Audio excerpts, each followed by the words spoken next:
Umunsi wa gatatu. Ni iki kigenga ubuzima bwawe? Naritegereje nsanga inkomoko yo kurushanwa kose ari imbaraga zo kwifuza n'ishyari. Umubwiriza igice cya 4 umurongo wa 4. Umuntu utagira intego y'ubuzima ni nk'imodoka itagira direkisiyo. Ni igisushungwa ntacyo ari cyo si umuntu. Ubuzima bw'umuntu wese bugira ikibugenga. Kugenga ikintu ni ukukiyobora, ukagitegeka aho kijya, ukakereka inzira. Waba ugendesha imodoka, waba ukubita umusumari winjiza mu rubaho, waba utera umupira, ubutanga icyerekezo, ukagenzura, ukerekeza iyo kigana. None se ubuzima bwawe bwo bugengwa n'iki? Ubu aka kanya usoma aya magambo, ushobora kuba ufite ikibazo, ikintu kikuvuna, cyangwa akazi ugomba kurangiza none akaba ari cyo kirimo kugukoresha. Ushobora kandi kuba ukoreshwa n'ibintu byakubayeho kera, ukaba ukibyibuka, cyangwa ikintu uhora wikanga, cyangwa ibyo wemera utarabitekerejeho. Hari ibitekerezo cyangwa amarangamutima menshi bishobora kugenga ubuzima bwawe. Dore ibintu 5 nabonye bigenga ubuzima bwa benshi. Icya mbere, abantu benshi bagengwa n'umutima ubacira urubanza. Bene abo bamara ubuzima bwabo bwose biciza ibyo bakoze, bagerageza guhisha isoni z'amateka yabo. Abantu bagengwa n'umutima ubacira urubanza ni imbata z'ibyo bibuka. Baba baremereye ibyahise bikagenga iby'ejo hazaza. Baba barishyize mu gihano batabitekereje, bakivutsa ibyiza bari kuzageraho byose. Ubwo Kayini yakoraga icyaha, umutima wicira urubanza wamutandukanyije n'Imana. Amaherezo Imana iramubwira iti, genda uzaba igicamuke n'inzererezi mu isi. Abantu benshi nuko babayeho, bagenda mu buzima nk'inzererezi batagira intego. Ibihe byashize nibyo byatugize uko turi ubu, ariko si ngombwa ko tuyimbata z'amateka yacu. Ntabwo imigambi y'Imana itangirwa n'ibyo wanyuzemo. Uko Imana yafashe umwicanyi witwa Mose ikamuhinduramo umuyobozi ukomeye, igafata umunyabwoba nka Gideyoni ikamuhinduramo intwari idatinya, niko ishobora kugukoresha ibintu bihambaye mu minsi usigaranye yo kubaho. Guha abantu itangiriro rishya Imana yabigize umwuga. Bibiliya iravuga ngo, mbega amahirwe y'umuntu wababariwe ibyaha, mbega umugisha w'umuntu watuye ibyaha bye Imana ikamukuraho urubanza. Icya kabiri, abantu benshi bagengwa n'inzika n'umujinya. Bene abo biziritse ku byabakomerekeje kandi ntibashake kubyibagirwa. Aho kugira ngo bareke agahinda bababarira ababahemukiye, ahubwo bahora bagacunda mu bitekerezo byabo. Abantu bamwe bagengwa n'inzika, bagafunga umujinya bakawuhisha mu nda, abandi bagatomboka umujinya bakawutura ku bandi. Iyo myitwarire yombi yonona ubuzima kandi ntabigirira akamaro. Inzika ikugirira nabi kurusha uko igirira nabi uwo warakariye. Uwaguteye kurakara ashobora kuba atakibuka ko yakubabaje, akaba yikomereje ubuzima, naho wowe ugakomeza gushengurwa n'intimba wiziritse ku byahise. Reka nkubwire, abakugiriye nabi mu gihe cyashize ntibashobora gukomeza kukubabaza, keretse iyo wihambire ku mubabaro baguteye kubwo kubika inzika. Ibyahise byarahise, nta gishobora kubihindura. Nta kindi ubusharire bukumarira uretse kukwicisha umubabaro gusa. Iga kwigirira neza ibyakubayeho, ubikuremo isomo, hanyuma uve mu mujinya. Bibiliya igira iti, umujinya wica umupfapfa, kandi ishyari ryica ubuze ubwenge. Icya gatatu, abantu benshi bagengwa n'ubwoba. Ubwoba bwabo bushobora kuba ari ingaruka zo guhahamuka, bushobora kuva mu kwiha intego zidashoboka, bushobora kuba ingaruka yo kuba wararezwe n'ababyeyi b'abanyagitsure cyane, cyangwa se bukava mu mikorere bwite y'amaraso yawe. Inkomoko iyo yaba ariyo yose, abantu bakoreshwa n'ubwoba badindira muri byinshi bashobora kugeraho kubera gutinya kubigerageza. Usanga kenshi bagenda bigengesereye, bagatinya guhindura ibintu, kandi iteka bakagerageza kugendera mu byo bamenyereye. Ubwoba ni nka gereza uba wifungiyemo, kandi buzakubuza kuba icyo Imana yashakaga kuba cyo. Ni ngombwa rero kubuhagurukira ukaburwanya ukoresheje intwaro yo kwizera n'urukundo.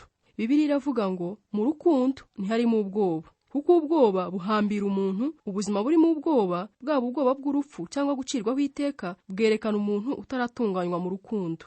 Icya kane, abantu benshi bagengwa n'urukundo rw'ibintu. Inyota yo kugwiza ibintu niyo ihinduka intego y'ubuzima bwabo. Iyo rukuruzi yo gushaka kurundanya ibintu ikomoka mu kwishuka ko ningira ibintu byinshi bizanyongerera umunezero, gukomera, gutuza mu mutima, ariko ibyo bitekerezo uko ari 3 byose ni ukwishuka. Ibintu utunze bitanga umunezero igihe gito, kuko ibintu byo bidahinduka, tugeraho tukabirambirwa, tugatangira kwifuza byinshi, ibinini kurutaho cyangwa se ibibirusha kuba bigezweho. Ni ukwibeshya gukomeye kwibwira ko gutunga ibintu byinshi bizanyongerera gukomera. Kugira agaciro no kugira ubutunzi ni ibintu bibiri bitandukanye. Ntabwo agaciro kawe kava mu byo utunze, kandi Imana yo ivuga ko ibiruta ibindi mu buzima atari ibintu. Ikindi kinyoma gisakaye mu buzima ni ukwibwira ko kugira amafaranga menshi bizampa gutuza mu mutima. Siko biri. Ubutunzi bushobora kuyoyoka mu mwanya muto kubera impamvu zitandukanye kandi udafiteho ubushobozi. Umutekano nyakuri nta handi wawukura keretse mu kugirana imibanire myiza n'Imana, kuko byo nta gishobora kwikwambura. Icya gatanu, abantu benshi bagengwa no gushaka gushimwa. Bene abo bemerera ibyifuzo by'ababyeyi, abo bashakanye, abana, abarimu cyangwa inshuti zabo ko ari byo bigenga ubuzima bwabo. Hari abantu bakuru benshi bakirwana intambara yo kunezeza ababyeyi batanyurwa. Abandi batwarwa n'igitugu cyo kwishushanya n'urungano, bagahora bahangayikishijwe n'ibyo abandi babatekerezaho. Ikibabaje ni uko abanyamugiye abandi bagiye akenshi babigwamo.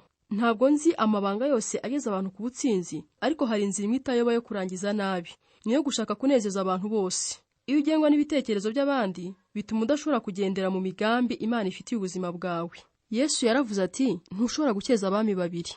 Hari izindi mbaraga zishobora gutegeka ubuzima bwawe, ariko zose ntaho zikugeza uretse gupfusha ubusa imbaraga zawe, guhangayika nta mpamvu, no kugira ubuzima butagira icyo bukugezaho. Uru rugendo rw'iminsi 40 ruzakwereka uburyo bwo kugira ubuzima bufite intego, ubuzima buyoborwa, bugengwa kandi buyobowe n'imigambi y'Imana. Nta kintu kirusha agaciro kumenya imigambi y'Imana ku buzima bwawe, kandi nta cyashobora gusimbura igihombo giterwa no kutayimenya, byaba kugera ku byo ugambirira, ubukire, kumenyekana cyangwa kwinezeza. Ubuzima budafite intego ni nk'urugendo rutagira rukujyana. Ni ugukora ntacyo ugamije. Ni uruhererekane rw'ibintu bitagira impamvu. Iyo ubuzima budafite intego buhinduka impfabusa, bukaba amanjwe kandi ntibugire icyo bukugezaho. Ibyiza by'imibereho ifite intego. Hari ibyiza 5 nyamukuru biva mu kugira ubuzima bufite intego. Icya mbere, kumenya intego y'ubuzima bwawe bibuha agaciro. Twaremeye kugira agaciro, niyo mpamvu usanga abantu rimwe na rimwe bakoresha uburyo budahwitse nko kuraguza cyangwa ibiyobyabwenge ngo barebe ko bamenya iyo bagana. Iyo ubuzima bwawe bufite agaciro, ushobora kwihanganira ibikubaho byose, ariko nta gaciro wabuhaye, n'utuntu duto duhinduka umusozi. Umusore umwe wari mu kigero cy'imyaka 20 yaranditse ati, numva ntacyo mvuze kuko maze igihe ndwanira kureba ko nagira icyomba cyo. Ikibabaje nuko ntazi nicyo nshaka kuba cyo. Ubu mbona bucya nkabona bwira. Nizera ko umunsi umwe nimpishurirwa intego y'ubuzima bwanjye, ariko nzatangira kumva ndiho by'ukuri.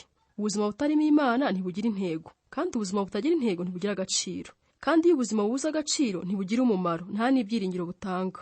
Muri Bibiliya abantu benshi bagiye bavuga kuri ubwo buzima butagira ibyiringiro. Yesaya yigeze kwitotomba agira ati, naruhijwe n'ubusa, amaboko yanjye yapfuye ubusa nyakoresha ibitagira umumaro. Yobu yaravuze ngo, iminsi yanjye irihuta, irashira nta byiringiro. Akarangiza agira ati, kubaho kwanjye ndakuzinutswe, sinshaka kurama, ndekera ukwanjye kuko iminsi yanjye ari ubusa. Akaga gakomeye gashobora kugwirira umuntu si ugupfa, ni ukubaho ufite ubuzima butagira aho bukuganisha. Ibyiringiro ni ngombwa mu buzima bwawe nk'uko ukenera umwuka wo guhumeka n'amazi yo kunywa. Ukenera ibyiringiro kugira ngo ushobore guhangana n'ibibazo by'ubuzima. Dr. Bernie Siege avuga ko ashobora kumenya umurwayi wa kanseri uzakira amubajije ikibazo kimwe gusa, ngo se wumva ushaka kubaho ukageza ku myaka 100? Abazi neza ko ubuzima bwabo bufite intego kenshi bagiye basubiza ngo yego, kandi kenshi nibo bashoboye gukira. Ibyiringiro bizanwa no kuba ufite intego. Niba wajyaga wumva uri aho gusa utagira ibyiringiro, komera. Impinduka zikomeye zigiye gutangira mu buzima bwawe niba wiyemeza gutangira kubaho ubuzima bufite intego. Imana irakubwira ngo, nzi ibyo nibwira nzabagirira, mbafitiye imigambi y'ibyiza si yo kubagirira nabi. Nzabare mu mutima kandi mbahe ibyiringiro by'ibyo muzabona hanyuma. Ushobora kuba wumva uhanganye n'ibibazo bidashobora kubona ibisubizo, ariko Bibiliya iravuga ngo Imana ishobora gukora ibiruta cyane ibyo dusaba ndetse n'ibyo twibwira. Ni ukuvuga ibiruta cyane ibyo dusengera, twifuza, dutekereza cyangwa twizerera. Icya kabiri, kumenya intego y'ubuzima bwawe byoroshya imibereho. Byoroshya guhitamo ibyo dukora n'ibyo udakora. Intego y'ubuzima bwawe ihinduka igipimo ukoresha uhitamo ibikorwa witaho n'ibyo utitaho. Iyo ugeze imbere y'igikorwa icyo ari cyo cyose uribaza uti, ese gukora ibi biramfasha gusohoza imwe mu ntego z'Imana ku buzima bwanjye? Iyo udafite intego y'ubuzima isobanutse, nta shingiro uba ufite iyo uhitamo. Iyo ugena uko uzakoresha igihe cyawe cyangwa ubutunzi bwawe, uzaba mu kamenyero ko guhitamo bitewe n'ibyo ureba, igitutu abandi bagushyizeho cyangwa uko wumva umeze muri wowe muri ako kanya. Abantu batazi intego z'ubuzima bwabo bagerageza gukora ibintu byinshi icyarimwe, bikabazanira guhangayika, umunaniro n'amakimbirane mu mutima. Ntibishoboka gukora ibintu byose abantu bashaka gukora. Ubundi igihe ufite cyagenewe gukora ubushake bw'Imana gusa. Niba ubona udashobora kurangiza ibyo wihaye gukora, jya umenya ko urimo kugerageza gukora ibirenze ibyo Imana yashakaga gukora, cyangwa se ukaba ukoresha igihe nabi nk'iyo umara amasaha menshi imbere ya televiziyo. Kubaho ufite intego bituma ugira imibereho yoroshye na gahunda zitakuvuna. Bibiliya ivuga neza ngo, ubuzima bwo kwifata no kwigaragaza uko utari bwerekana ubukene bw'umutima. Nyamara ubuzima bucishije make burimo inyungu nyinshi. Ibyo bizana amahoro y'umutima. Mwami Imana ugushikamijeho umutima uzamurinda ab'amahoro masa kuko akwiringiye. Icya gatatu, kumenya intego y'ubuzima bwawe biha icyerekezo imibereho yawe. Bituma imbaraga zawe n'umwete wose ubikoresha mu bifite umumaro. utangira kugera kuri byinshi bwo guhitamo gukora bike by'ingirakamaro. Ubundi muri kamere y'umuntu habamo kurangazwa n'utuntu duto tudafite n'akamaro. Usanga duhora twiruka inyuma y'umuyaga. Henri David Thoreau yaravuze ngo abantu benshi babaho mu bwihebe gusa n'umutuzo, ariko ab'iki gihe bo babaho mu kwirangaza kutagira icyo kubagezaho. Abantu benshi basa n'icyuma bakoresha bapima umuvuduko w'umuyaga, gihora cyihindukiza cyihuta ariko kitavaho kiri. Niba udafite intego isobanutse y'ubuzima bwawe, uzahora ubyina muzunga, uhindura imirimo, uhindura inshuti, uhindura amatorero cyangwa ibindi bintu by'inyuma, wibeshya kuko guhindagura bizazana gahunda mu mibereho yawe cyangwa ko bizahaza inzara y'umutima uri mu busa. Uzahora wibwira uti wenda ubu bwo nimpindura hari igice bizanzanira, ariko amaherezo uzasanga bidakemuye ikibazo cyawe, kuko ikibazo ufite ni icyo kubura icyerekezo no kutagira intego. Bibiliya igira iti ntimukabeho nk'abanyamugi iyo bigiye b'abapfu badatekereza, ahubwo murwanire kumenya icyo umwami wacu ashaka. Imbaraga zo kugendera inzira imwe zisobanuka neza iyo twitegereje imikorere y'urumuri. Urumuri rusanzwe nta mbaraga rugira, ariko iyo urwerekeje umujyi umwe rwunguka imbaraga. Imirasire y'izuba uyerekeje hamwe ukoresheje ikirahure cyitwa lupe ishobora gutwika ibipapuro ndetse n'ibyatsi. Hari n'ubuhanga bugezweho bwo gucisha urumuri ahantu hato cyane hakavamo imbaraga zitwa laser zishobora gukata ibyuma niyo byaba bikomeye. Nta kintu kigira imbaraga nk'ubuzima bufite icyerekezo, nk'imibereho ifite intego.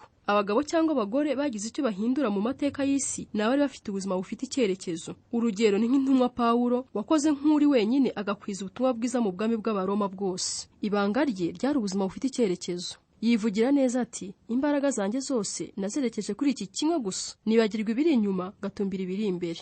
Niba ushaka ko ubuzima bwawe bugira icyo buhindura ku isi, buha icyerekezo. Burekeye aho gusambira byose, burekeye aho ngaho kugerageza gukora byose. Jya ukora bike, ugabanye imirimo imwe n'imwe kabone niyo yaba igaragara ko ari myiza. Wibande cyane ku byo ubona ari ingirakamaro. Ntuzitiranye gukora byinshi no gusohoza byinshi. Ushobora gukora byinshi ntacyo ugamije, ariko se amaherezo bimaze iki? Pawulo yaravuze ngo mureke duhurize umutima kuri iyo ntego, twese abashaka gusingira iby'Imana yaduteguriye. Icya kane, kumenya intego y'ubuzima bwawe byongera imbaraga mu mibereho yawe. Iyo umuntu afite intego bimutera kugira umurava. Nta kintu gishobora kukongeramo intege nko kugira intego isobanutse. Iyo abantu babuze intego ntibashobora gushishikara. Iyo udafite iyo ujya no kubyuka ubwabyo bihinduka umuruho. Akenshi ikitunaniza kikatumaramo imbaraga, kikatubuza umunezero, si akazi kenshi ahubwo ni akazi katagira icyo kagamije. Bernard Shaw yaranditse ngo dore igitanga umunezero mu buzima ni ukumva imbaraga zawe urimo kuzikoresha ikintu gifite umumaro. Ukumva urimo guhindura ibintu aho kwitwara nk'agapfunyika k'intege nke, wirebaho umutozo n'amaganya atavaho, witotombera ubudatuza ku isi itakwitayeho biguha umunezero.